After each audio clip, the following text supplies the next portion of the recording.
ओहो अझै पनि खोकिरहनु भएको रहेछ खोकी निको भएको छैन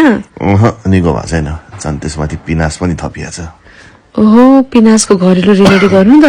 कस्तो राम्रो हुन्छ नि र के छ र केही गर्नु पर्दैन 1 लिटर पानीमा 5-6 केस्रा लसुनलाई कुटेर हाल्नुहोस् त्यसमा 1 ठूलो चम्चा बेकिङ सोडा हाल्नुहोस् है मजाले हालेर त्यसलाई चलाउनुहोस् अनि उमालेर त्यसमा तपाईले चाहिँ बाफ लिनुहोस् यो प्रक्रिया बिहान र बेलुका गर्नुहोस् त्यो पनि तपाईले 3 दिनसम्म मात्रै यसो गर्नाले तपाईको नाकभित्र भएको सम्पूर्ण फोहोरहरू निस्केर तपाईको छातीमा भएको सबै कफहरू निस्केर तपाईलाई सास फेर्न एकदम सहज बनाउँछ अनि टाउको दुख्न पनि कम हुन्छ अल्छी नगरिकन दिनमा 2 पटक बिहान बेलुका 5-6 केस्रा लसुनलाई कुट्ने